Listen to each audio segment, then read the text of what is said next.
Good evening, everybody. How y'all doing? How y'all doing? It's LHG, and welcome to episode 4 of Critical Conversations. I'm so grateful for my listening and viewing audience. You guys are amazing. Thank you for all your support thus far on this journey. It's just me today. And yes, the setup is a little bit different. I am recuperating from a procedure, so I had to get a little comfortable. I won't be on too long. I just kind of wanted to recap a few things. And tonight's show is called The Body Keeps the Score When You Don't Tell the Story. One of the reasons why this is important to me, because I purchased this book, and that's going to be the basis of our conversation. It's called The Body Keeps the Score: Brain, Mind, and Body in the Healing of Trauma by Bessel van der Kolk, MD. And this book was introduced to me in therapy. Yeah. She's saved, sanctified, Holy Ghost filled, and she has a therapist and a counselor and all those wonderful things, because I believe that it takes all that. We ain't at the gate yet, so it takes all that for us to be healed totally, holistically. Yeah, that part. So let's pray and let me talk to the Lord real quick, and we'll just dive right into it, get into it, as the young folks say. Father God, I am so grateful, God, that I can call you my Father, because many of us have had so many issues in our lives with fatherlessness, or having fathers that didn't have interest, or maybe we had a father but there really wasn't a connection. And with every deficit, you come to fill it. You come to fill every void, to supply every need, to heal every hurt, to calm every raging sea that many of us experience in the course of our lifetime. So God, tonight, do as you have done every show thus far, and meet us here, illuminate this topic, and allow us to take away things that we can make useful in our lives. And even if it doesn't apply to us directly, that we can make use of it for those who we love, and those who we know who are suffering, and those who we don't know who are suffering.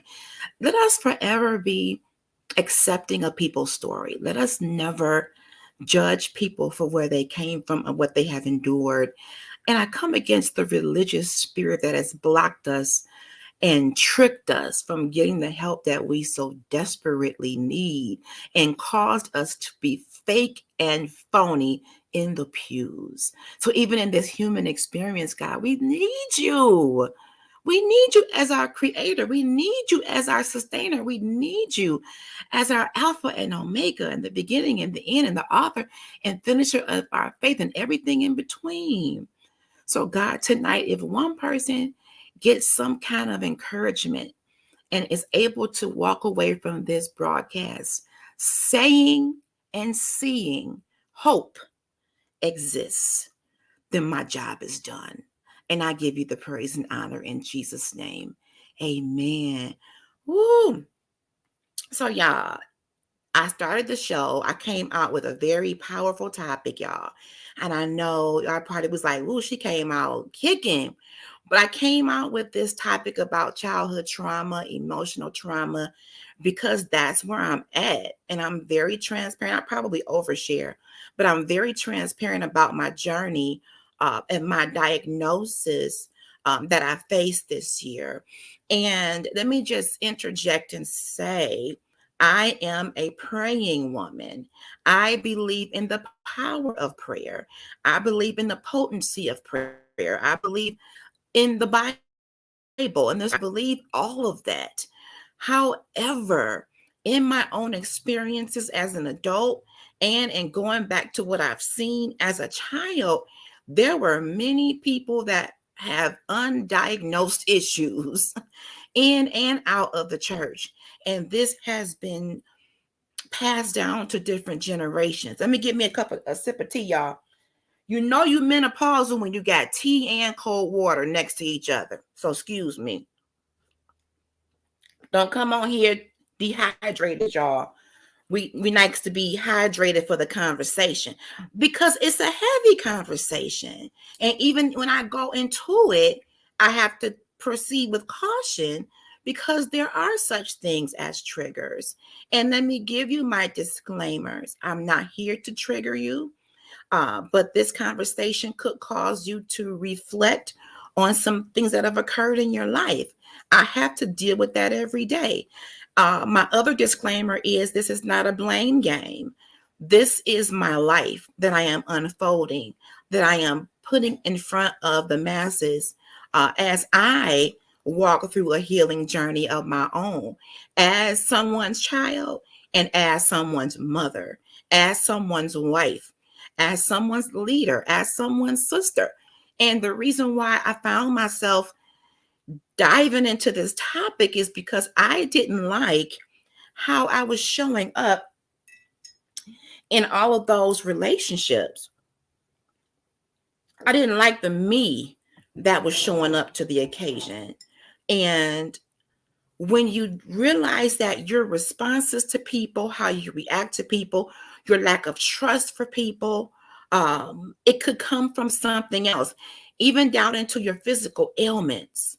When my grandmother, my paternal grandmother, was alive, she had a bag of medications, like a grocery bag of medications. And I'm like, Lord, please don't let me grow up to have to take a multitude of medicines. But guess what? At 47, I have a bag of medications. Now, some of them are just vitamin supplements, but some of them have to do with, keeping me okay. And that's okay. I didn't want that for myself, but here I am. But also, it's time to have the conversations about where did these ailments come from? Where do some of the stressors that cause headaches, arthritis, diabetes, high and low blood pressure, where are some of these things coming from? Because they're causing a physiological response to what? To what trauma? To what stressors? And many of us, and let me just go here for just a minute. Many of us are working every day. We're overworking. We are turning on the lights in the office. We're turning off the lights in the evening. We're leaving home in the dark. We're coming back home in the dark. And we are literally selling our souls for this paycheck. Now, of course, we need our coins. Honey, don't I know? Don't I know? But at what cost? At what cost? The blood, the sweat, the tears, sometimes the public humiliation. Sometimes you're working hard, but you get called into the office and told that you're not making a cut, possibly because the expectations of the employer are unreasonable and inhumane. And the more that we do, get this, the more that we do, the more that we normalize working 10 hours a day, 6 days a week, the more that we grind so hard that we don't have any cartilage in our jaw. True story. I grind my teeth at night when I'm stressed, and it got to the point where I have no cartilage in my jaw. Bone on bone, because the stress is following me home and getting in the bed with me, and I'm grinding my teeth in my sleep. And speaking of sleep, many of us aren't even having enough sleep because we are so inundated with thoughts about work. Did I turn in this by the deadline? Did I send this email to the right person? What is this going to do when I get back in the job? I need to make sure I go to these meetings. And as much as I understand and was ingrained and taught to work hard as a child, my mother worked very hard. But also, I saw her come home broken every day. I saw her come home fragmented and very fragile and easily irritated. And that manifested itself in an unhappy woman, which translated to an unhappy home. And I found myself going down that path as well. Excuse me, my throat is dry. I found myself going down that path as well in my own home. My husband would call me, text me. I thought you were on the way home. I want to respond to one more email, and responding to one more email, letting people know you're there beyond 5 o'clock p.m. drums up an entire conversation. And next thing you know, it's 7:30. And then when you get home and you have a child and you have a husband, you don't have anything to give to them, not much to give to yourself. And now you are exhausted mentally, exhausted physically, because you showed people that and you pretended to be invincible. So we've got to normalize saying good night, normalize the 8-hour day. Because what has happened is, if they know you have the capacity to push to 10 hours, if they know you have the capacity to take on so many projects and work on the weekends, guess what? They are going to expect that and then some of you. I'm telling you, hands down, I've seen it happen. And the trauma that people are dealing with is coming out in how they lead us, how their personalities are narcissistic, or they try to avoid having confrontation or conversation. They hide behind the computer. They are dealing with their own level of trauma as well, but they're in a higher position. So what happens? That trauma that they call themselves hiding exposes itself in how they respond to you in email and talking, and how they beat you over the head about your projects, how they publicize your mistakes and minimize your triumphs. And next thing you know, everybody is stressed out. Everybody is lashing out. And it's our bodies that is internalizing that, and that is translating into dis-ease in our mind and in our body. So just recapping the last couple of shows, our first show, we talked about specific instances of childhood trauma. And each show, I plan to give you a little bit more information and context about myself and about why this topic resonates with me. Going back to my childhood, I was a very obese child. I would say by the age of 9 or 10, I was well over 200 pounds. And food was a crutch. Also, in terms of what we ate, and culturally, we tend to eat a lot of fried food, fried chicken, fried pork chops, ribs. I ate all of that. I would say that my parents tried to balance it a little bit, but we ate a lot of fried, oily food. We went out to dinner, frequently. And again, this is nothing in terms of to say that my parents were to blame. They fed me. I did not lack food as a kid. That's not my story. Praise God.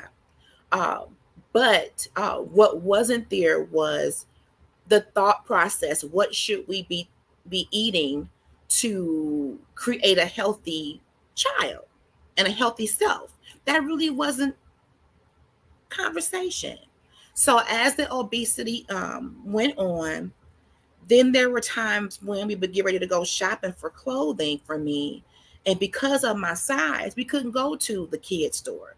They might have had some little husky sizes, but basically we had to go to the Marianne Plus and Learners Plus and, an actual adult clothing store for my size, which meant the clothing was probably a little bit more adult than what my mom wanted it to be. And then she had a seamstress start to make some dresses for me because I was a very large child. Now, take that same thing to school. Kids are cruel. And I wonder if these cruel kids are being raised by cruel parents. Because just being I used to pray to God I was not the only obese child in the class. Spread the wealth. If you're going to talk about me and the other fat girl. But, when you look at the class dynamic and you're the only large person, then when the popular kids feel like capping on you, and that's what we called it back in the day, you are the butt of their fat jokes. So over the years, I created this mean girl persona to try to protect myself from being hurt by the bullies. And speaking of bullies, what was so interesting, y'all, and y'all gonna get a lot of insight on LHG tonight. Ooh, let me sip. One of the main bullies that I dealt with in school is a preacher now. And I will tell you how triggering that was when I walked into my church and he was sitting on the drums. I'm like, you gotta be kidding. I can't get away from this dude. Um, he bullied our bus driver into a heart attack.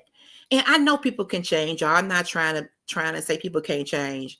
And I know kids will be kids, but that only goes so far. What are we teaching these children? Are we teaching children that a person that looks different is not worthy of being reminded that they're different?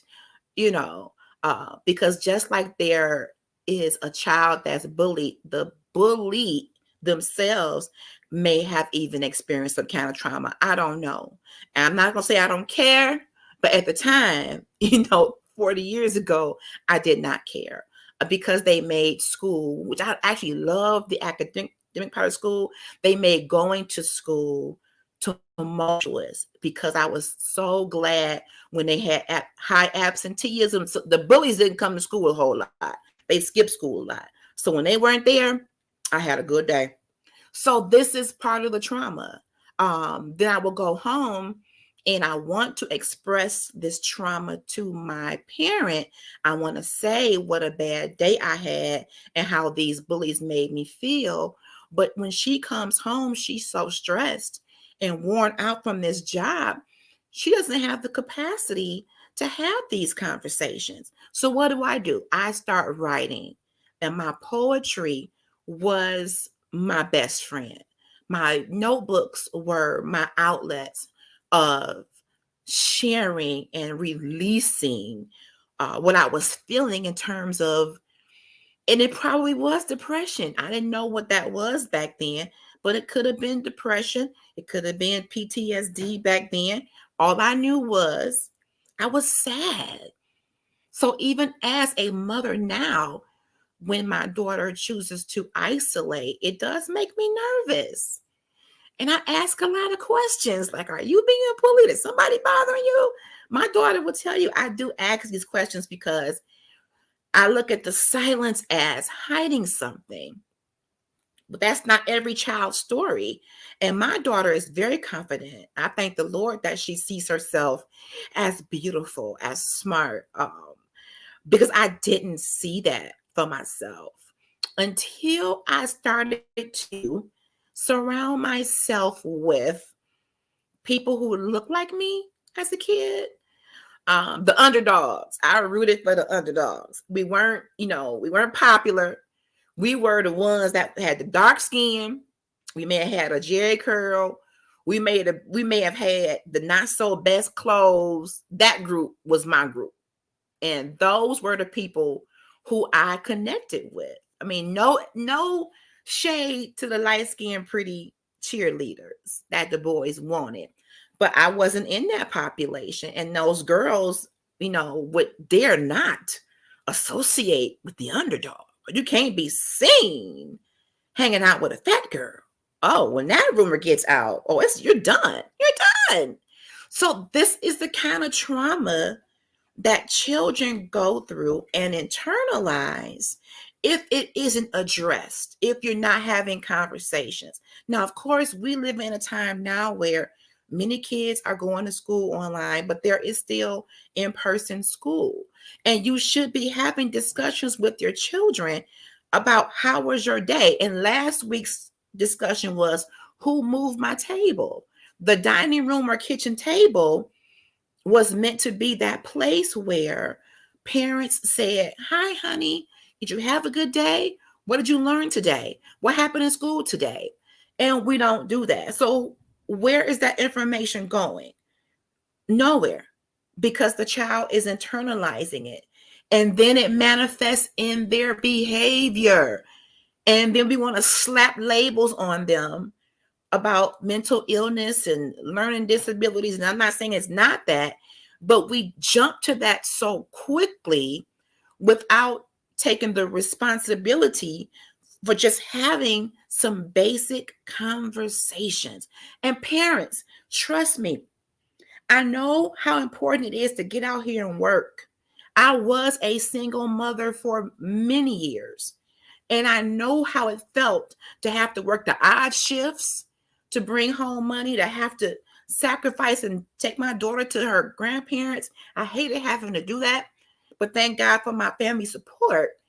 But even with all of that, you can't be so tired and too withdrawn that you don't pay attention to your children and that you let them raise themselves. Because trust me, I dealt with some very dark stuff in my alone time, in my isolation. And back then, when I was young, we had what's called a chat line. You would call the time, and yes, we used to have a number for the time, y'all. We ain't always have cell phones and stuff. You would call the time, and it would say at the tone, the time will be 5:24. And then if you stayed on it or you kept dialing it back and forth, it would turn into a party line of people. I'm not lying about this, y'all. If you call it over and over, the lines would cross and you would end up on a phone call with 3 or 4, 5 or 6 different people asking, "What's your name, girl?" And we had that going on for a couple of years as kids. And what happened was we started hooking up with these people. So we didn't have internet. We didn't have Snapchat, Twitter, all the other stuff, Facebook, but we had a phone number we would call that switched over into a party line, meaning a bunch of voices saying, "What's your name? Where you at?" And I met someone. I met an older gentleman through that. Lied about my age. He lied about his age. And it ended up being a very inappropriate relationship that could have cost me my life. I could have been trafficked. Human trafficking is not brand new. They just call things different terms as the years go by. But this man had to be in his 40s, if not 50s. And I was 14. Yeah. And it wasn't that I was so gung-ho for sex. I was gung-ho for attention and love and acceptance. And when you don't give these things to your child, they will automatically seek these things from another source. And 9 times out of 10, it may not be the right source. So I caution parents, and I really encourage parents to have the conversations with your children about what's appropriate and inappropriate in terms of relationships, touching, that they need to be able to come to you when something just doesn't feel right.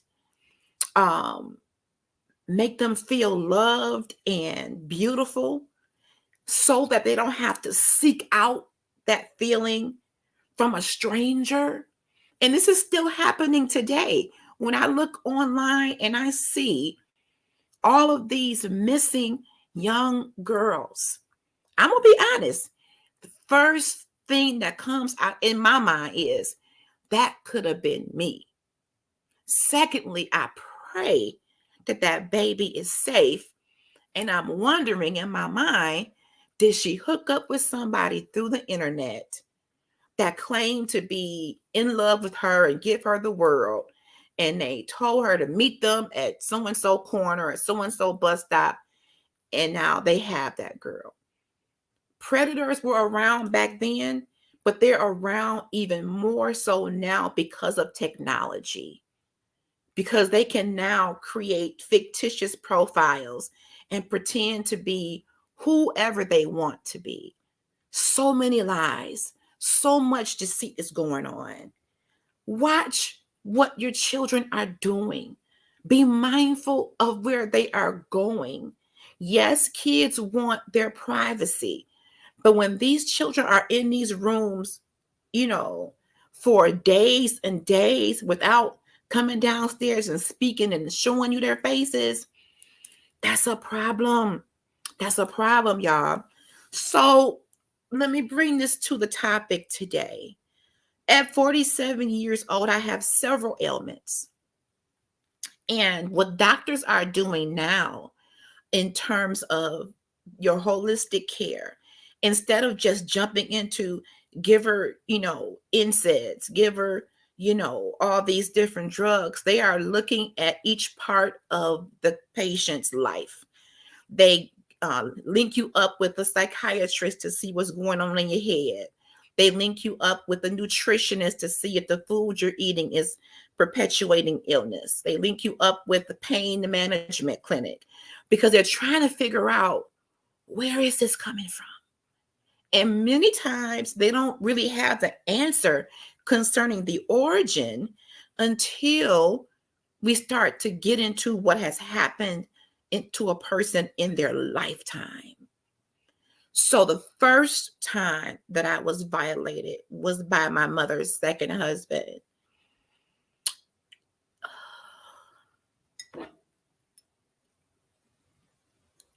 Excuse me. It's still real raw. And the traumatic part of that was that I wasn't believed. So that sat with me and stayed with me in my mind for years. For years. In the back of my mind, here I am living my life, going to work, doing big things, but in the back of my mind, wondering, why did she believe me? Why did she choose him over me? And I wasn't talking about it to nobody. So my body started to absorb what was going on in my mind. So yeah, that's probably one reason why I wanted to get this book, The Body Keeps the Score. Y'all excuse my puppy. I'm going to ask his mom to move him into another room. So excuse me just a moment. But and when you don't address trauma, when you don't address things that are in the back of I call it the archive of the mind. There's literally, I'm not a doctor, but I envision that everybody's mind has different file cabinets. And in the file cabinets of your mind, the back row of the file cabinets, there are things that we probably have disassociated ourselves from because we don't want to deal with it. And I did that for many, many years. The second situation that I endured was, I guess you can call it, I was being groomed by our church organist. And he basically claimed to have an attraction towards me. I don't know why those boys don't like you. You're beautiful. I want to help you become a woman. And this man is still, a pretty popular Detroit organist even these days. Everybody's still hiring him, and some of them even know what he's done. But people see the gift and not the person, and that's a whole different show. But I didn't realize I was being groomed. I gravitated towards it because I felt so ugly and felt so lost. So him looking at me in a sexual way, even though it was wrong, it made me feel like, oh, maybe I'm growing into a woman. Oh, maybe I am attractive. And what predators like that do is they prey upon the vulnerable victim, the vulnerable child, the one that's going to say, oh, wow, okay, I mean, sure, whatever. So Sunday after Sunday, when the opportunity presented itself, he would draw me into his dressing room and have his feel or whatever. And, don't tell anyone our secret. And, you're growing up and I want to help you see yourself as the woman that you're blossoming into. And part of me did know it was wrong, but the other part of me was like, at least somebody is paying attention to me. You got to understand the mind of a young woman that is physically to herself, physically unattractive, and boys her age are not looking her way. They're bullying her. So the first thing smoking that pulls up with the compliments is where I gravitated to. And that's why young ladies really do need their fathers. Whether you're in the home or not in the home, they need you to make sure that you remind them of their beauty and remind them of how they should be treated and remind them that they don't have to succumb to that and that they are worthy of, the right kinds of relationships. When you don't have those conversations, you lead the child to find that type of love in the wrong places. And if that person, that man that I was dating at 14, that was darn near 50, could have taken my life, literally. Could have not just taken my life, he could have been a serial killer and took my family's life. So you need to have these conversations with your kids to prevent some of these traumatic events from happening, and because they're being carried from generation to generation, and we need to stop that. So what I want to talk about today, the body keeps the score even when you don't tell the story. And the reason why I'm doing this has been one of the things I've always wanted to do, is have my own show, my own platform. And this came from me being a child, because I didn't feel as though I had a voice.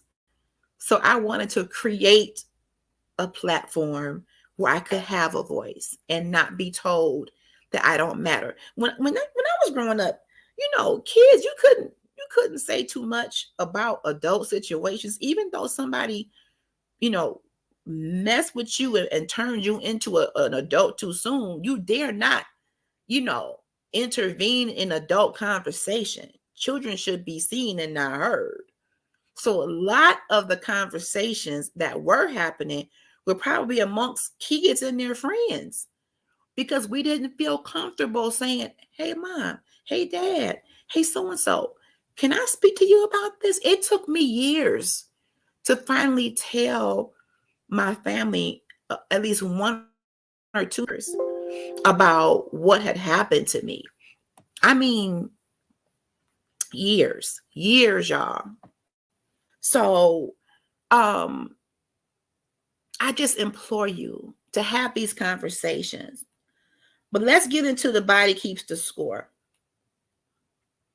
I want to show you this book. And I've had it in my possession for a while and just recently opened it. Let me show you this book, The Body Keeps the Score. I want to read a little bit because I want you to understand that this is a scientific fact. I'm not making this up, that the body keeps the score.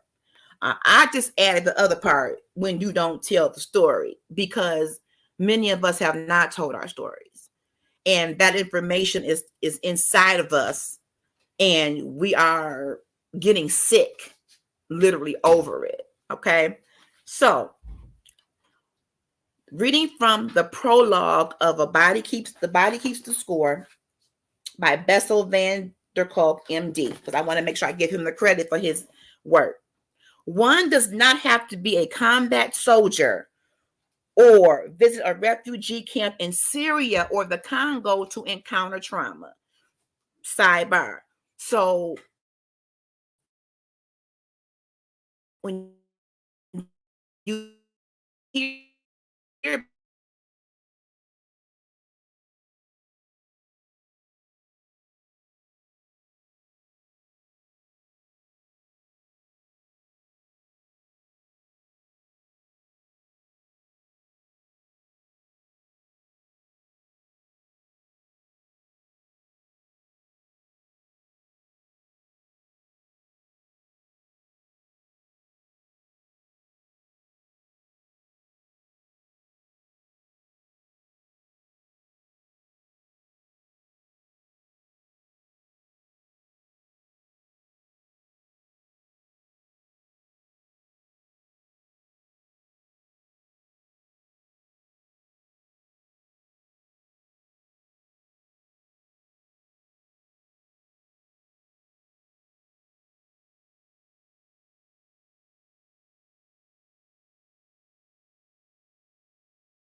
My apologies, you all.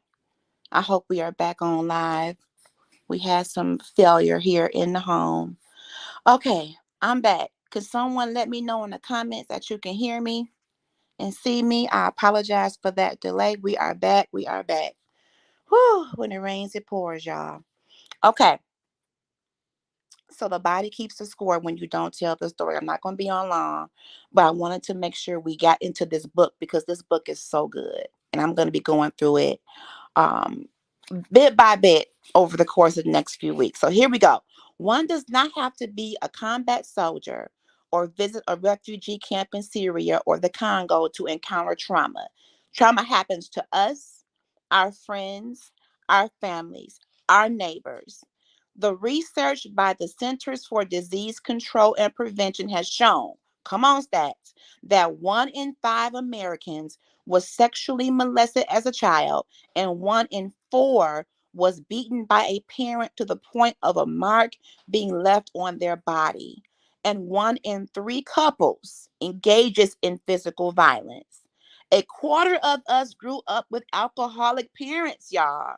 And 1 out of 8 witnessed their mother being beaten or hit. Woo. So let's talk about that because I know many of us believe spare the rod, spoil the child. And I believe that as well, but I believe that in context. But what happens is if you are already a stressed out parent, you already then got home from work and you've endured stress at work, stress in your mind, stress in your body, what's going to happen when you start to spank, whoop, whatever you want to call, beat that child? If you're not careful, you're literally going to explode on them and hurt them so much that you're leaving marks on them. Every thought of who you wanted to come against can come to your mind in that moment. So I tread very lightly now when it comes to physical punishment for children. I I tread that way because as a child, I remember the extension cords and the tree limbs and different things. And I'm not saying I didn't ever deserve a spanking or whooping. Please don't get me wrong with that. But what I'm saying is in those moments of rage, I saw and I felt her pain from everything else. And I've even done that myself to my own daughter. Does she have a smart mouth at times? Yes. Did she deserve the manner of spanking that I gave her? Probably not. Because it's hard to separate anger when it's coming through you. You're thinking you're only spanking your child, but in a way, you're lashing out at that boss who's gotten on your nerves. You're lashing out at the people who have, hurt you on the street or other people who have traumatized you. You just have to be really careful. You have to be really careful with that.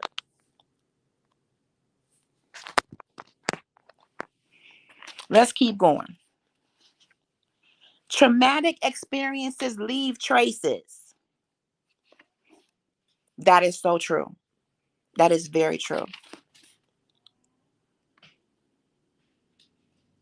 Whether on a large scale, on our history and our culture, or close to home on our families, with the dark secrets being imperceptibly passed down through generations. They also leave traces on our minds and emotions, on our capacity for joy and intimacy, and even on our biology and immune system. The body keeps the score, y'all.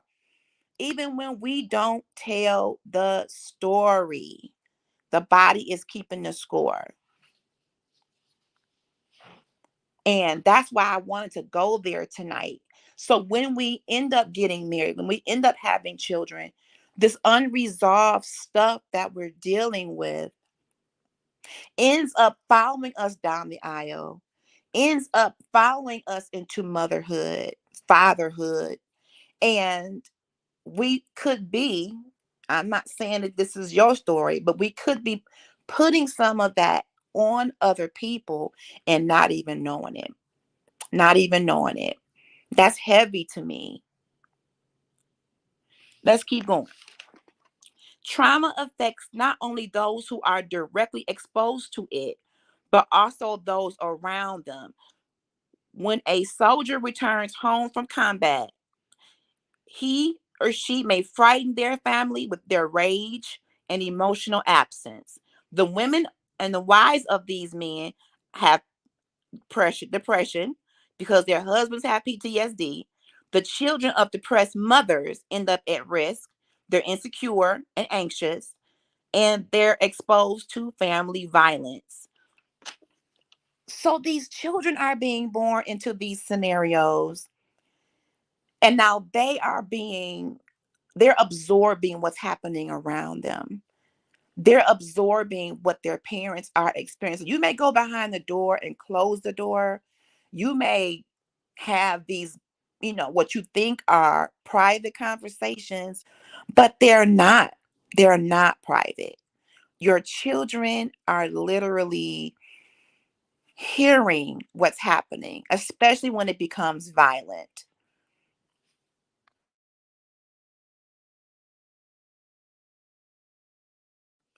So I'm saying this to say, be open to the fact that your body could literally be manifesting some stuff that you dealt with as a child, and you may not even remember what it was down to the details. Your body could literally be housing so much stress.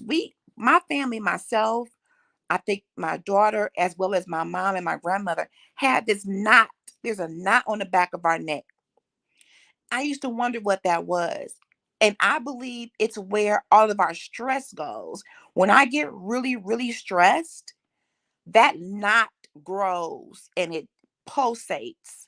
And I've had to have clinical massages to get that knot out, because that is where, for my family, all of our frustration and tension seems to go.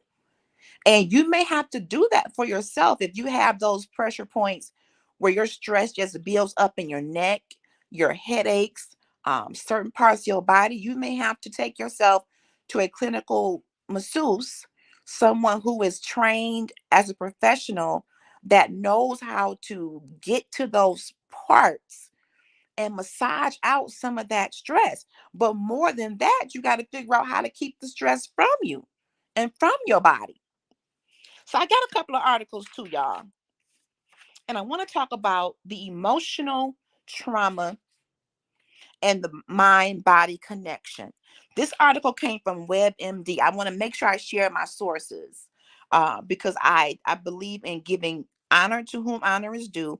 I cannot take credit for the information, only my commentary. But I like to base my conversations on facts. There's opinions and there's experiences in here as well. But talking about a subject like this, I wanted to have my ducks in a row and have my facts straight. Emotional trauma and the mind body connection. About half of Americans will go through at least one traumatic event in their lives. Wow, half. Afterward, it's very common to feel jumpy, sleep poorly, and have nightmares and flashbacks. When I tell you, this is my commentary. When I tell you, there has not been a night where lately that I have not had um some kind of nightmare, some kind of flashback. I'm still grieving the loss of my grandmother. She died in 1998. She still comes to me in dreams now. And it seems so real. We have full blown conversations. It takes place in her previous home, and down to me being able to taste the fried corn that she makes for me. When I'm telling you, and trauma can sometimes cause that. Let's get back to the article. So it's also normal, according to WebMD, for your body to react in physical ways. The body keeps the score, right? Headaches, upset stomach. Now, you have people who always need ginger ale, me. And we kind of laugh it off about our stomachs being messed up, but there could be a reason Why? Your stomach is always messed up because there are some things on your mind, in your heart, in your spirit that you haven't dealt with. Muscle tension. We just talked about that. Fatigue. You're always tired. Always tired. Something is draining your body of its energy, and it could be an area of trauma. So, why it might happen? What's happening according to this article in WebMD called The Mind Body Connection of Emotional Trauma? This is what it's saying. The author suggests our nervous systems are reacting to the trauma. If we detect danger, our nervous system kicks in, and it's a sympathetic nervous system, and that controls the fight or flight response.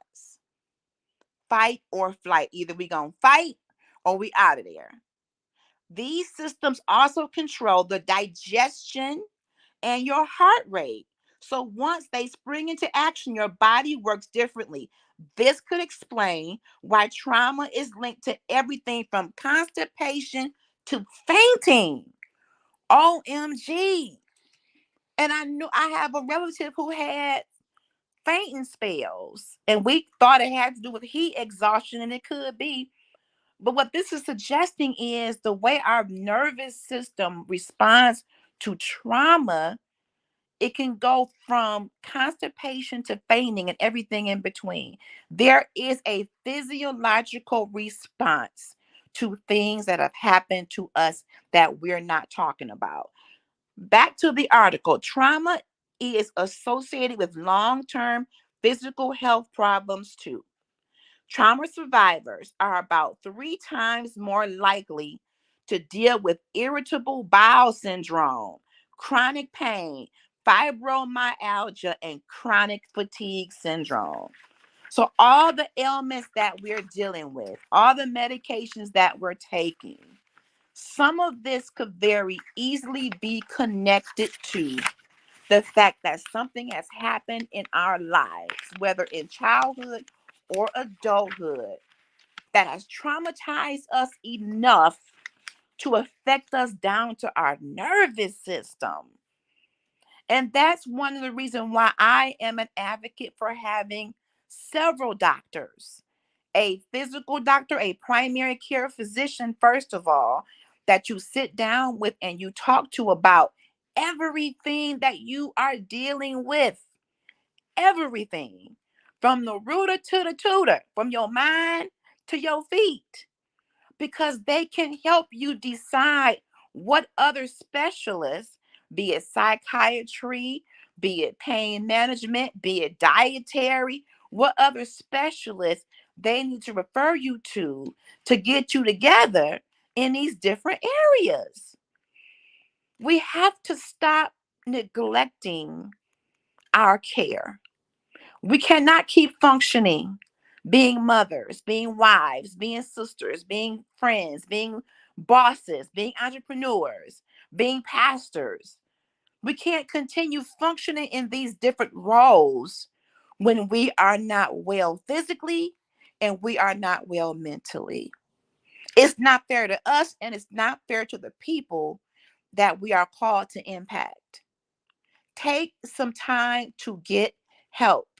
There is nothing wrong with having a therapist or two, a counselor, a psychiatrist, and let it not be a reactive type of thing. Let it be proactive. You want to make sure you're okay on a daily basis.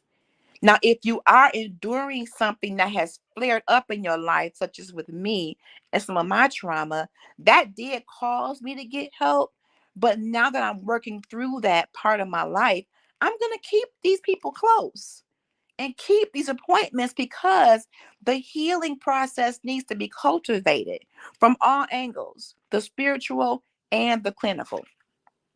So let's talk about what we can do. What is it that we can do to help ourselves, knowing that our bodies give off physical responses to internal pain? Let's go back to the WebMD article.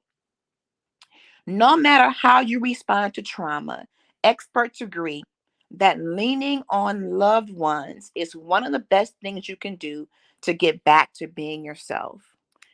Contrary to popular belief, we all need somebody. You can call yourself, I don't need nobody. It's just me and Jesus. God is my husband. Jesus is my nephew. You can play that role if you want and try to be spooky spiritual. But at the end of the day, confession breeds healing. You need someone to talk to. And we can ask God to show us who's genuine, because everybody in your family ain't able to handle the information you're going to give them. Some of these older family members, when you go to them about what you've gone through, they tell you to shut up and don't say nothing else about it. Shame on them. Shame on them. So you need to connect with people, be it blood family, or God has a way of giving us non-blood relative family. It's more about the relationship than the bloodline. You need to find people that you can trust, that can be your safe space, in addition to therapy now. Okay.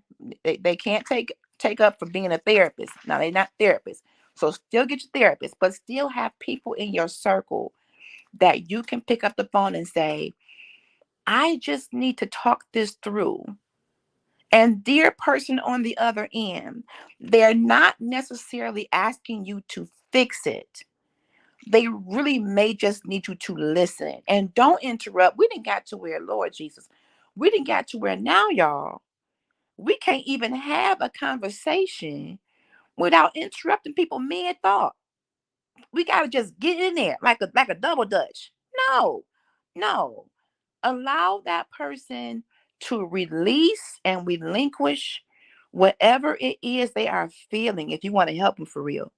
And then when they are done, when they take a natural breath or pause, you ask them, can I say something? And then don't go into this judgmentally, please. Let them let it all out and acknowledge their truth. All I wanted to hear growing up was that my parent believed that I was inappropriately touched. The fact that she did not believe me became more devastating than the molestation itself. That man didn't have no investment in my life like she did. All I wanted to hear was, baby, I'm sorry that I didn't do anything about it. I'm sorry this happened to you. But because that wasn't the case, in the back of my mind, all I heard was, you're lying. You just don't want me to be happy. You just mad because he's not your dad. And that wasn't the case. Listen to your children, y'all. Listen to them. More than likely, they're probably telling the truth. But let's go back to the article.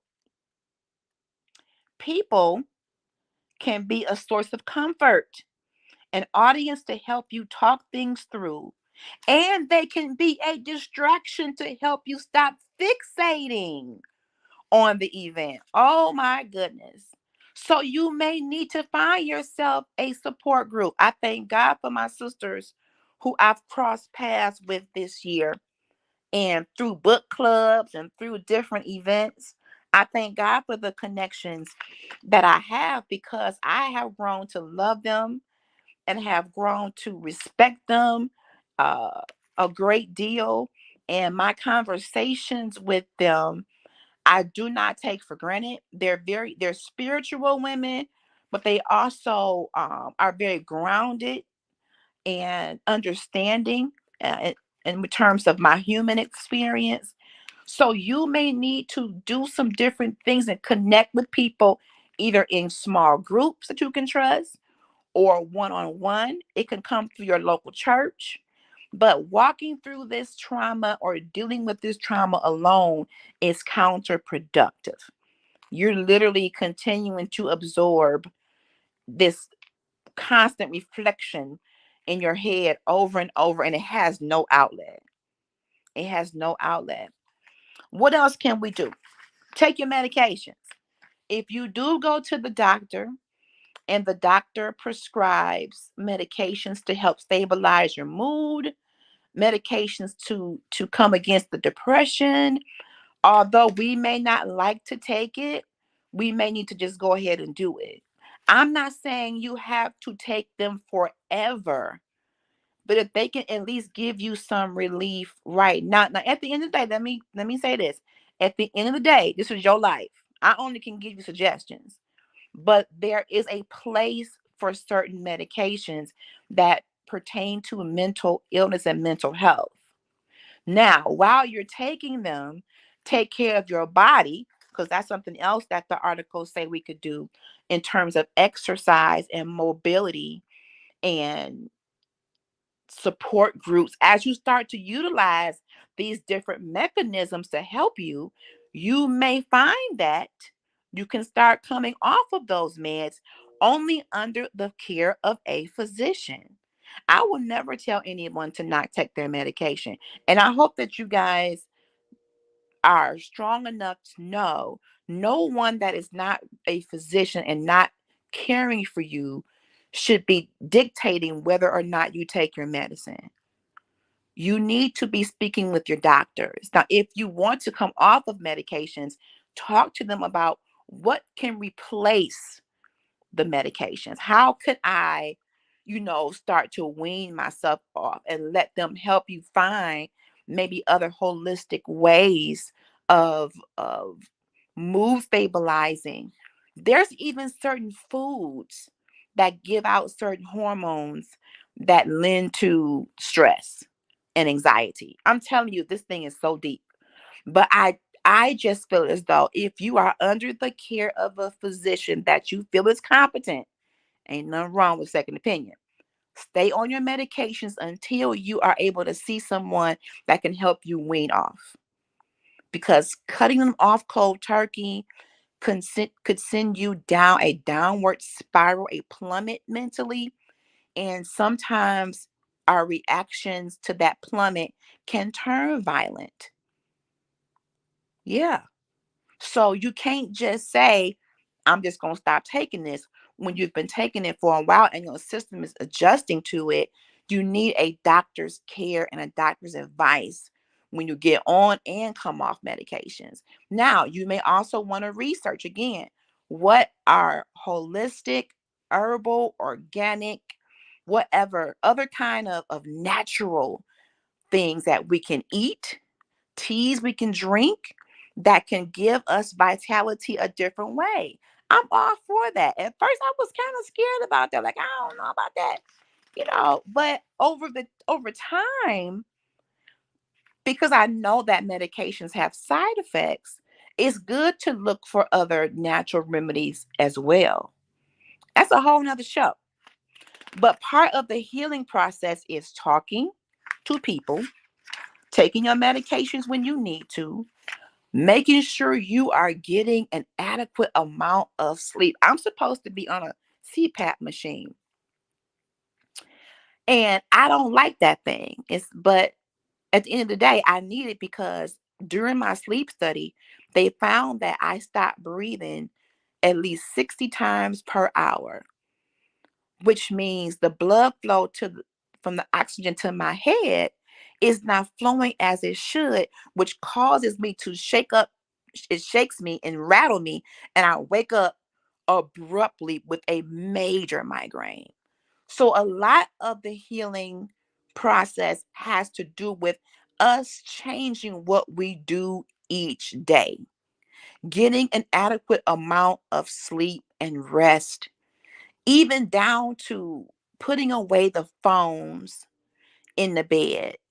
We wake up, we go to the phone. I'm guilty. We wake up, we on Facebook. We go to bed, wake up again, we on Facebook. We reading stuff. You're digesting stuff all through the night, deaths and all kind of stuff on people's timeline. That's interrupting your whole sleep. So what I started to do was I have like a YouTube has like thunder and rainstorm, different videos of just the sound of the waves and the water, something that's going to keep your mind calm. And Be careful what your eye gate is taking in just before you go to sleep. Maybe you can't be watching Game of Thrones and chop them up, beat them up, throw them in the river before you go to bed. Maybe you literally need to turn that off and put on some worship music or some thunderstorm sounds that's going to lightly guide you into a good sleep experience. And because we have so much on our mind, y'all, we're trying to figure out how to pay bills and how to do this and how to do that. Taking some time to decompress, having that time of prayer just before you go to bed, writing in your gratitude journal, ending your day on a good note, that could have positive effects on your sleep. If you are married and your husband or wife, if you've had a spat or a disagreement, try to squash that so you're not taking that negative energy into your sleep. Apologize, table it for the morning, whatever you got to do. It's always been said, don't go to bed angry when you're married. Try not to. I'm not saying it won't ever happen, but try not to, because some of that negative energy and that pent up tension and frustration will follow you into your sleep, follow you into your dreams. Even eating certain foods after a certain time at night. If I eat anything pork late at night, I'm telling you, these dreams gonna be weird, weird, weird. So just watching what you eat prior to going to bed can make a difference as well. So another article that I found, how trauma affects the body. Learning how trauma affects the body and treatments to help recover. This came from How Trauma Affects the Body from Psychology Today, and the article is by Ruben Kodum, PhD. Let me give you a few more stats so we can bring this thing home. An estimated 90% of adults in the US have had a traumatic experience at least once. 8 million people have PTSD at any given time. 8 million. Wow. 7 to 8% of all adults, or 1 in 13 people in this country, will have post traumatic stress disorder, PTSD, during their lifetime. And lastly, 10% of women will have PTSD sometime in their lives, compared to 4% of men. Staggering stats about trauma. So, what are some of the effects that we can control when it comes to our body keeping the score?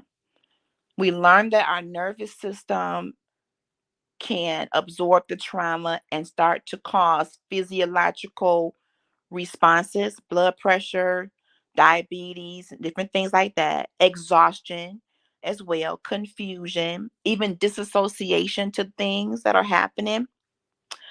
But there's other physiological effects as well. There's literally stress releases hormones in our body. And this article talks about the cortisol hormone, which is the primary stress hormone that increases sugars in the bloodstream and enhances your brain's use of glucose, which helps you fight against different diseases and problems in your body.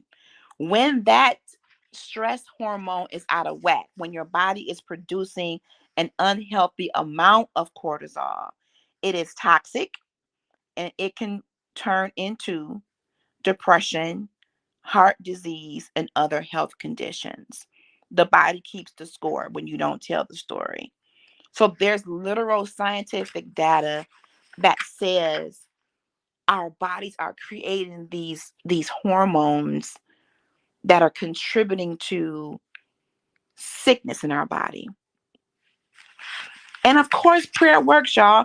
Please understand, I am not doubting the potency of prayer, but we need to understand this stuff so we can know what to pray for and know what to do to combat these issues that we're dealing with in our body. Many of us are so young and we facing ailments that back when they only 80 and 90-year-old people had going on. We facing stuff from the 30s and 40s and 50s. We are facing serious illnesses that you only associated with older people back in my day. And part of the reason why is because we are not giving our pain a voice. We are not confessing what's going on with us, and we are literally hiding and suffering in silence and pretending that everything is perfect. I can remember in my childhood, my mom wanted everything to appear okay. She made it really clear when I would go over to my aunt's house or go to church or whatever, do not tell my business. Do not tell anyone that our hot water is off. Do not tell anyone that we got to move again. Do not tell anyone, what's going on. And that alone was a lot of pressure because I did want to tell people that we were struggling. I did. But she wanted the appearance of everything is okay. We lived in a nice home. We drove, she drove nice vehicles. And that could be because of her own trauma and how she grew up. Maybe she was told in her upbringing, you don't let people into this part of your life. But to me, that is a trick of the enemy. And it's the reason why many of us suffer from depression and anxiety, because our bodies have taken the brunt of so much by itself without the proper processing. So, and my mother did have friends, church sisters. A couple of them are deceased, but a couple of them are still here. And they would talk to each other. So that had to be an outlet. But I'm sure there was only so much she would even tell them. Because the fear was, and this happens in a lot of religious communities. The fear is if I say out loud that I'm suffering from blank, then I'm going to be looked at as not as saved, not as spiritual, not as, biblically astute. How can you be a Christian and be going through this kind of stuff? Why would you not? I'm not saying every Christian will go through this stuff, but life is happening to us every day. Life is happening to our children every day. And if these things are not processed properly and they're sitting up in our bodies, in our minds, yeah, we still on the earth, y'all. Now, we are still down here on the earth. So without the proper care, and people were embarrassed to go to the pastor. They don't want the pastor to know what they're going through. Scared that they're going to tell the deacons and they're going to tell the trustees. It was all a big joke. Like, seriously, we struggling. What are we hiding for? What are we lying for? Why aren't we being honest about where we are? We ain't okay. We're not okay. So don't answer the phone because it's probably a bill person. Don't open the door. Don't do this. Don't do that. So I ingested all of that. Like, so much anxiety on what you couldn't do in the house. What can I do? Be in my room in the dark or writing in my poetry book or whatever. So the body keeps the score, y'all. So in addition to talking to people, y'all, we talked about getting in support groups, even if it's through your church or through, like, some of our employers have what's called the Employee Assistance Program. Take advantage of these free resources when it comes to counselors and therapists. I mean, your company's providing it. Take advantage of that, y'all. See your doctor. Make sure that you are following up on regular doctor's visits. Make sure that you are seeking mental health and check on your friends. Y'all check on each other because we get to the point where, hi, Auntie Emma, thank you for joining me. We get to the point where we are in our own worlds and you don't want to say what's going on and you really only hurt yourself. Yes, Auntie, life is happening at a very rapid pace. The pandemonium from this pandemic has changed the way we live, how we work, how we move, how we run our businesses. Some places of employment don't exist anymore because of COVID. Some people lost jobs. They had to do other things to support their family. So all of this is happening on top of what may have already existed in terms of our own trauma growing up. It's compounding. It's compounding. So we need to take care of ourselves. And Auntie Emma, who's in the comments, she is a wonderful sister of mine and who has been such a rock.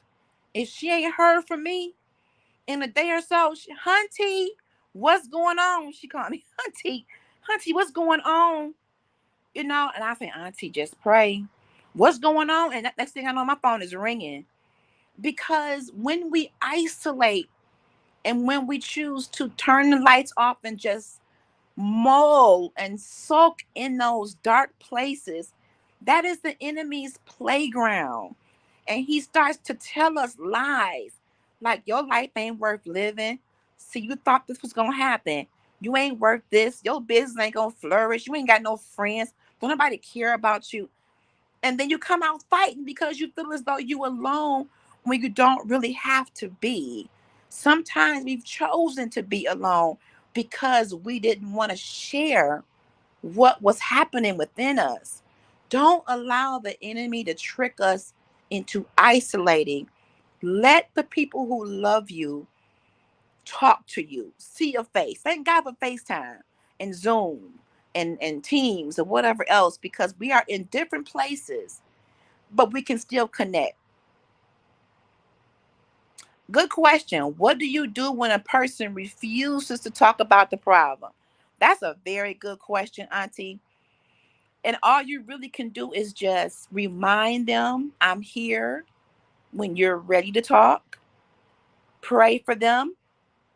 Maybe send them motivational or uplifting songs, scripture, um, because I get those all the time from my friends. Because I've been that person, Auntie Emma. I've been that person that didn't really want to talk because talking about it made me think about it, and thinking about it made my hair hurt. So that is a real good question. When I've dealt with that with people, I just I guess I'm a pest. Because I would be texting them. I wouldn't overwhelm them with text, but I would just say, I love you. I'm thinking of you. I'm praying for you. When you're ready, I'm here.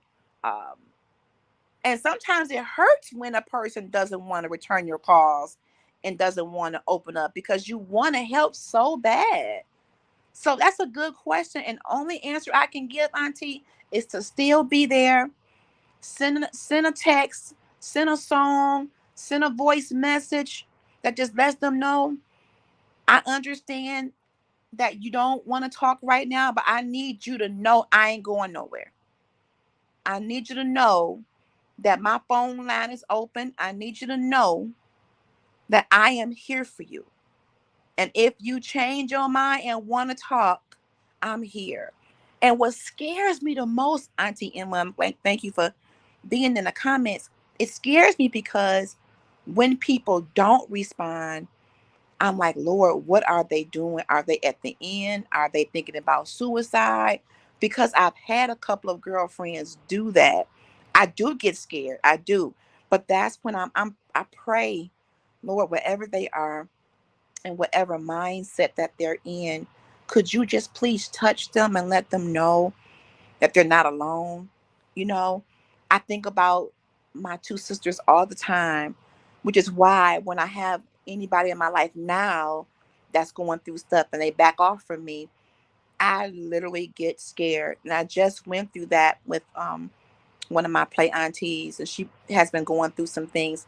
And when she, expressed her feelings, it hit me so hard. And I was like, I just want her to be okay. But sometimes, you know what, Auntie, I know it could feel like you're harassing them, but it's like you can't help it. Sometimes you can't help it. They're going through domestic violence. Whoo, Jesus, Auntie, that's a heavy one. Because you can't help but try, because you never know when they're being abused. You never know. You don't want that next blow to be a fatal blow. So it may feel like you're harassing them, but auntie, the best thing I can say is still reach out. Still reach out, because maybe that next time they'll call back.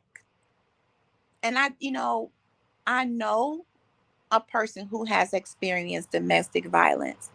And to be honest, I can't even talk to them about it because I think I'm gonna burst out crying. I want to ask a whole lot of questions. I do. I really do. But I try to avoid that conversation because it scares me. It scares me. I personally have never endured that. I've endured other kind of domestic issues and abuse in the home, but not that kind of violence. But auntie, you can't stop trying because you love them. Your love for them is not going to let you stop trying. So even if you text every couple hours, twice a day, to say, hey, you got help here. Hey, I'm here. I would still do that for your own peace of mind, and just praying that that next time you reach out will be that time that they will pick up. But I can see how it could seem as though it's a little bit on the harassing side. But I've also had a situation in my life growing up with a good friend of mine who she was in an abusive relationship, and I had to choose between telling her family and losing my friend. And it was an easy one. I called her daddy and said, listen here, this is where your daughter is. And even if I lose her friendship for the rest of our days, as long as she alive, I'm good. And we are back friends now. But I had to make that choice because she's like, don't tell my family where I'm at. I'm like, girl, that this man is hurting you. How am I going to sleep knowing something may happen to you? And I don't say nothing. Your family is my family. So yeah, I broke the friend code and I snitched. I sure did, to save her life, and would do it again if I had to. Unapologetically.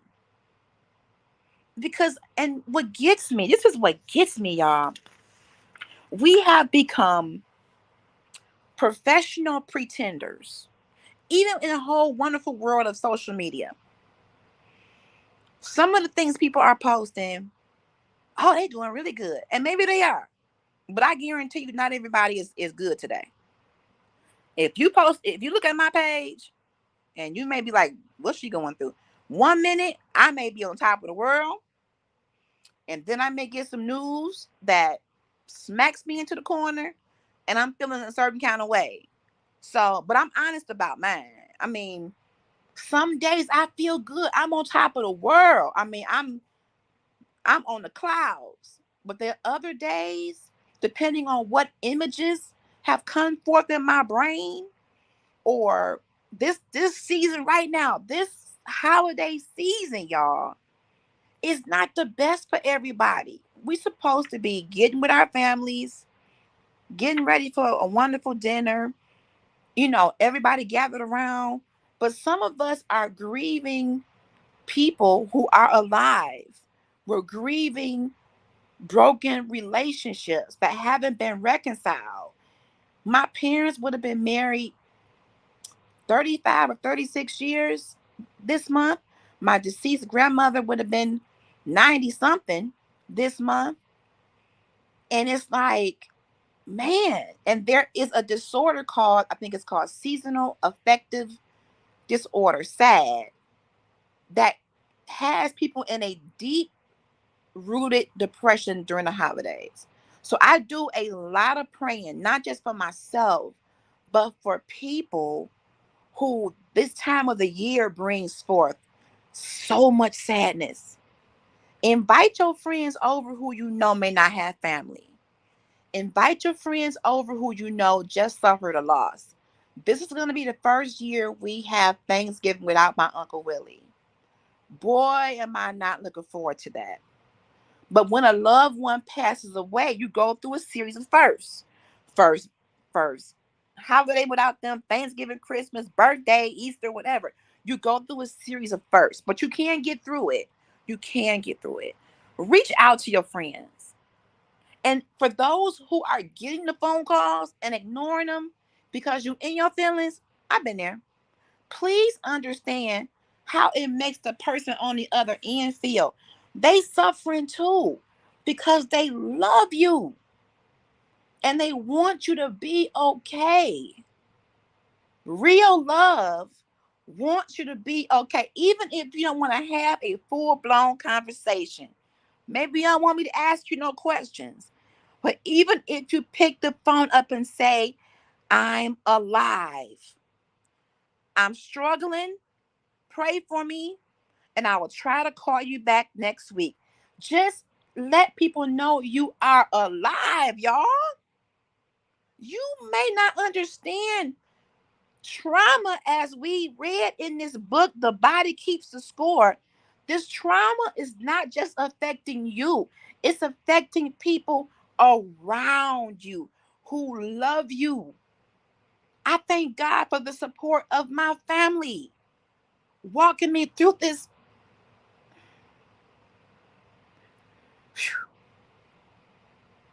It's been tough. It's been tough. I thank God for my husband, my daughter, my cousins, my sisters, my real sister, and all of y'all, because this whole thing, I don't want to get emotional. Where my tea at, y'all? Let me get my tea. This whole thing, this whole critical conversation series is to help people finally get to a comfortable place where they can say, I need help. I need help. And you can't pray everything away. Now, prayer changes things, changes people. Yes, it does. I will never discount that. The reason why I'm still alive is because my grandmother, my aunties prayed for me, prayed for me. But you gotta know, y'all, even when you're going through, the people who are connected to you are just trying to get to you before it's too late. So even if you don't want to pour it all out on the table at once, I respect that.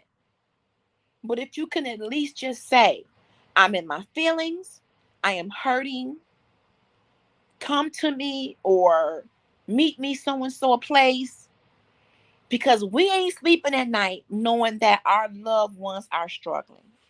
I know I'm not. I have spent countless hours dealing with my own trauma and trying to make sure that the people who I love are okay. I want the people in my circle who I love to be okay. The body keeps the score, y'all. There's shock waves going through our body because of trauma that we have not spoken. It's not just in your head. People say that all the time. It's just in your head. Deal with it. Get over it. Shame on you. Please don't ever tell anybody that. Trauma, it has been proven that trauma leaves a psychological, physical imprint on your body. Another article that I found, I love information, y'all. If y'all haven't learned anything about me, LHG loves information. She loves learning. I secretly want to go into social work because I really want to understand the human mind and human behavior. What I have been through has caused me to have a desire to want to understand how people function. So my last article that I want to go through with you, how unprocessed trauma is stored in the body. This comes from BioBeats, in case you wanted to bring it up. So let's talk about it. It says the truth is that trauma is not just in your head. It leaves a real physical imprint, jarring your memory storage processes and changing your brain. My auntie says, my God, I went to a funeral of a customer that passed away from cancer. Oh my God. And then to hear at the funeral she was being physically abused too, on top of having the cancer, Auntie Emma. Who, you just don't know what people are enduring. The same people that you go to church and see dressed up, hatted up, suited up, booted up, hair, nails, makeup flawless, shouting and jumping and giving God a good old stomp, but they're going home broken. The cancer was enough, but on top of that, she was being physically abused, Auntie Emma. I'm so sorry to hear that. While she wasn't physically abused, while at hospice. Jesus. That is so sad. So sad. And now they're gone. We have got to, we've got to get to a place as people where we make ourselves a safe haven. I'm not saying you have to internalize everything that people go through, but as a friend, as a sister, I want to always make sure that my friends know that I'm here for them to talk to and to pray with. Shades of Chocolate, my women's ministry on Facebook, was designed to be a support group for women, all colors, all creeds, all nationalities, all everything, but to be a place where if there was something on your heart that you wanted to talk about, we can talk about it, pray about it, look up articles about it, learn about it, educate ourselves about it. I'm so big on learning about different stuff that affects us mentally and physically. Because why is that so important to LHG? Because we want God to do so many wonderful things in our lives. We want God to enlarge our territory, to put us in places and at tables of influence. But we are not able to do that effectively in our current condition. Many of us are hurting so bad mentally and physically. We're hurting so bad. Our body has kept the score for so much trauma that we wouldn't last in these rooms. We wouldn't last at some of these tables because we aren't healed or even whole. So this article says trauma changes your memory storage process and your brain. So you may wonder why I can't remember certain things, why I can't focus on certain things. It could be because the traumatic experiences that you've been dealing with has changed your brain, has shifted your brain in a sense to where you're no longer the same mentally. A woman that has been such a woman that was kind as our, yes. She was kind. I'm so sorry to hear that, Auntie Emma. People are carrying such heavy burdens, um, that, and they don't want people to know. Maybe out of embarrassment, maybe because they feel as though they would be humiliated, um, or seen differently if we were to know some of the stuff they go through. I don't know why we harbor that. We harbor so much. So this article says untreated past trauma can have a big impact on your future health. The emotional and physical reactions it triggers can make you more prone to serious health conditions. We talked about that. Additionally, the risk of developing mental and physical health problems increase with the number of traumatic events you've experienced. Wow. In therapy, they had us take a test. It was called the Adverse Childhood Experience Test, ACE, ACE. It was like 10 different scenarios, traumatic scenarios. And if you got a high score, that meant, yeah, you needed some help. I got 9 out of 10. 9 out of 10. And some of the stuff it was asking about, I didn't even remember at first. Like, man, And what got me is when I was called into jury duty about a year or two ago, or 2 years ago, we've been at COVID, 2.5 years.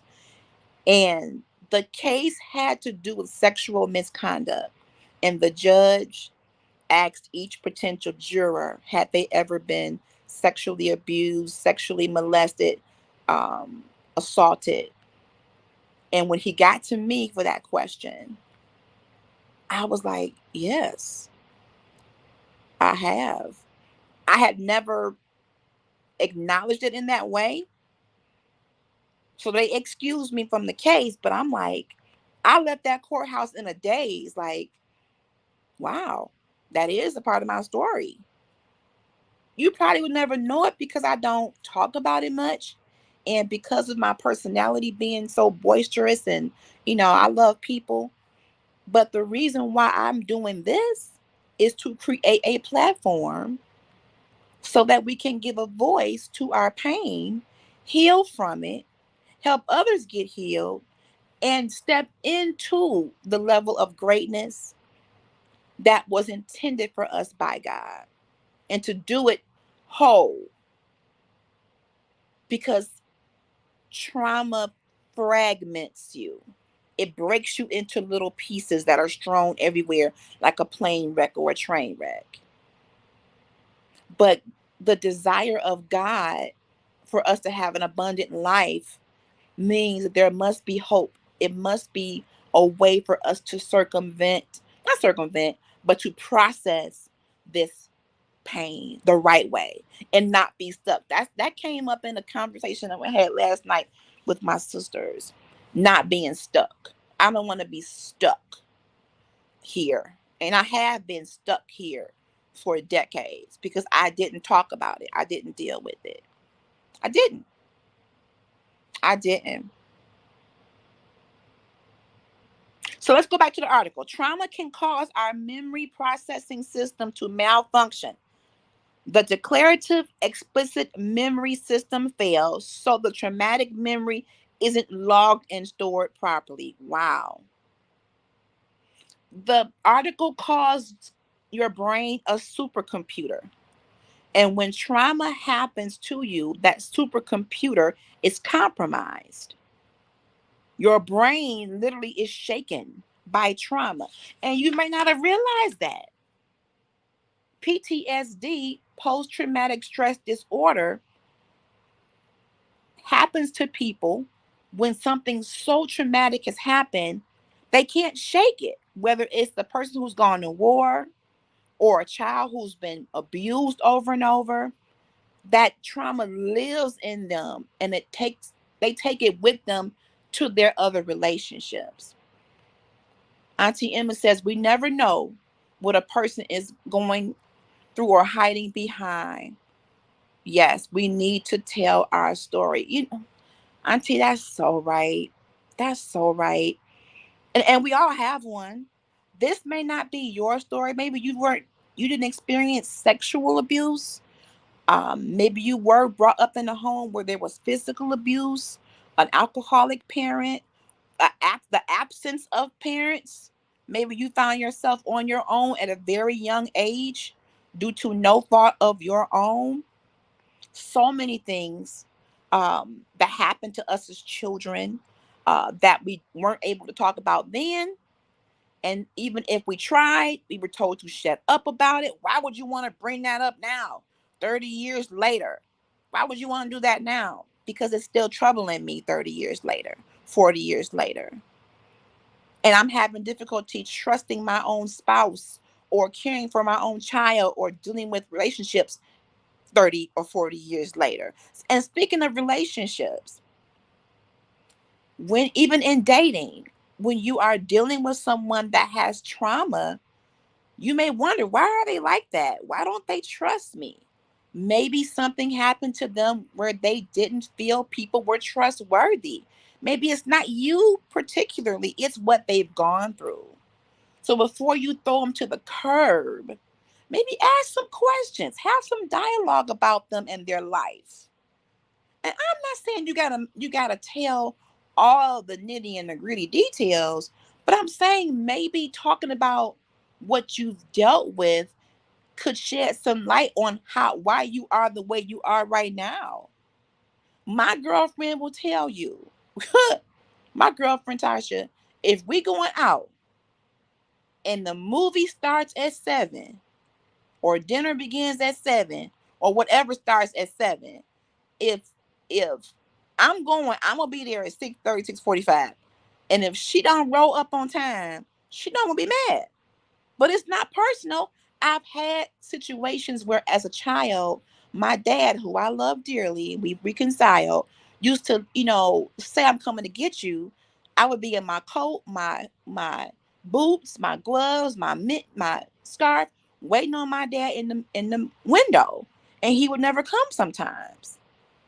So that is why I am so a stickler of time. And if a person is saying they're going to be there and that time comes and they're not there, I am triggered. I'm just being honest because I feel as though I'm about to get stood up again. And I turn into that 7-year-old child again. Like standing up, sweating, waiting on my dad. And something could have happened and he wasn't able to come, but he didn't call my grandmother and tell her. And I was so forward, looking forward to seeing him, the disappointment of being stood up. And you might be like, well, that wouldn't bother me. Well, it bothered me because that was my experience. That was my experience, and you can't change that. So I had to start trying to give people grace, a grace period, and not throw my friends away because they were late. But I had to explain that to my girlfriend. This is the reason why I respond so bad when you late. It took me back to my childhood. I'm telling you, when you are in relationships, maybe you ought to share a little bit about you so that you can connect better. Because right now, we ain't doing good in relationships. I'm telling you, we not. Hi, Coco. Hey, sis. We falling out with each other. We arguing, we fussing, we fighting. We blast each other on Facebook. All because of some other pain that probably ain't even got nothing to do with the person that we're dealing with. That just was the vehicle that brought up all this other hurt. Come on. So if you really want some real friends, and if you want to be better in your relationships, you may need to stop being so guarded and allow your sisters, your brothers to embrace you where you are and give you that safe place to share. That's why I'm here. That's why I'm here. Tech issues and all, I'm here.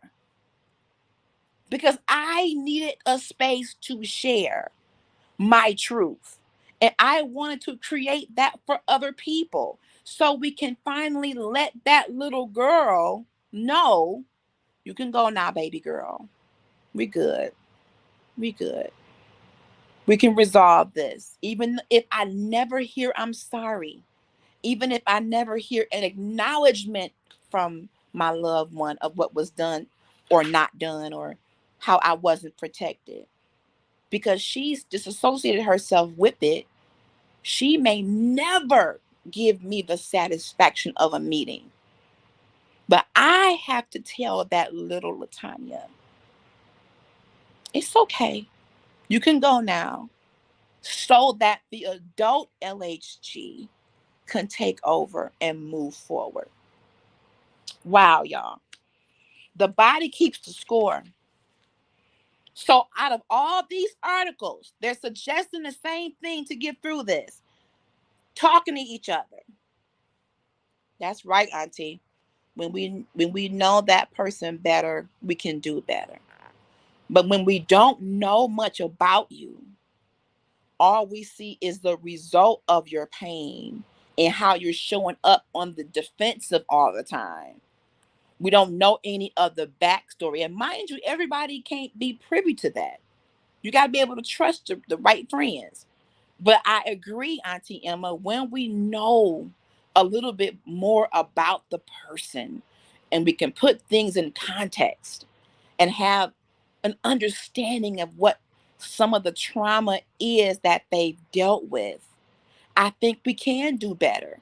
We can give them a little bit more grace. We can initiate, sensitively, of course, those conversations that will help them be free, because we have spent too many decades in the cocoon of embarrassment, in the cocoon of isolation. And it's become normal for us to make our body hold on to all this trauma. And these bodies are breaking down. Hospitals and doctors' offices are thriving more than ever. We ain't healthy. And a lot has to do with our trauma. When you know a little bit about a person's past or what they've experienced, and you can relate, because some of their story could be your story, you can pray for them in that area. You can have conversations with them if they're open to it. You can start support groups. My sister started a life support group. Phenomenal time of just sharing. We're not invincible, y'all. I'm getting ready to get off here. We're not invincible. We are human. We are in a human experience, trying to have a spiritual one, but the human aspects of life are still coming our way. Coming our way. Oh, Auntie, thank you. You're so sweet. I used to want to be a journalist when I was young. This is almost like a dream come true in so many ways, Auntie. So many ways. I love you. Always there for me. And when I say I'm your sister, I'm gonna end on this note. When I say I'm your sister, when I say I love you, when I say I'm in your corner, what I'm not saying is I'm gonna always agree with you. We may have some knockdown drag outs, but we gonna get through them. Stay the course, as Auntie always say, because my love for you wants to know your heart. When you know a person's heart, when they say something that ruffles your feathers, you don't give up on them. You call them and you say, "Girl, what you said hurt me. I'm triggered. Can't we talk? Because that thing didn't sitting well with me now, and I love you, and I don't think you would hurt me on purpose." We are losing too many good, purposeful friendships over misunderstanding, and the trauma is coming out. Because, see, I knew I couldn't trust nobody. See, the devil is a lie, and don't let him trick you out of good friends. Don't let him do that. Don't let him do it. I'm gonna get off here. I apologize for the temporary outage. I'm gonna get my stuff together. Y'all pray for me. I'm so not techie, but I'm gonna get this thing together. And in closing, I want to tell you, I want to remind you that it's okay to not be okay, but you need to tell somebody that you're not okay. Please don't stay in the not okay status alone. It is the breeding ground for the enemy to convince you that life isn't worth living. And a life, even with pain, is worth living. Connect to somebody. If you want to join the Shades of Chocolate Women Support Group, go on Facebook and request to join. Your church may have small groups and you don't even know it. See if they have something there that you can connect to. The National Alliance for Mental Illness, they have support groups. Look them up. Look them up. You don't have to go through this alone. That's why I'm so boisterous about my journey, because when you see me posting real stuff, me just getting it out there is a part of my healing. I'm not letting my body just keep keeping a score, because I'm gonna tell the story. Your body keeps the score when you don't tell the story. When you tell the story, you give your body permission to function as God intended it to. I want to thank you all for hanging in there with me today. for hanging in here every week with me. I love you all. I love my cohorts, Coco, Quint, Auntie Bobby, to the CEO of Trailblazers Radio, Mr. Fred. Thank you, sir, for this opportunity. Auntie Emma, thank you for being in the comments. I would love for you all to share this and replay it later on. So sorry about the minor technical difficulties. I'm gonna get my stuff together. Y'all pray that LHG gets it right, and she will. I hope that something that was said today gave you just a little bit of insight on the fact that we need to take better care of our bodies as a whole and our minds, because you deserve to live a long life full of quality. You want everything God has for you. You don't want to leave here prematurely over stress, over anxiety, over depression. There is hope. And if you find yourself in crisis, I end like this all the time. Call 988. That is the suicide crisis hotline. There is help and there is hope for you. Shades of Chocolate Women's Group, I would love to have you as a part of that. Yes, you can share, Auntie. Absolutely. Absolutely. And I can't wait to do my show, let the aunties speak, because I'm going to have Auntie Emma and Auntie Bobby in here, because I love my aunties, honey. Get you a village. Do you hear me? Get you a village of a couple of good people who can listen, who can pray, who can hold you and deal with your fickle attitude when you acting up. Love covers a multitude of faults. Don't get hung up on the small stuff. We need each other. This is LHG. I'm signing off. Critical Conversations. Episode 4 is in the books. I'll see you next week. Good night.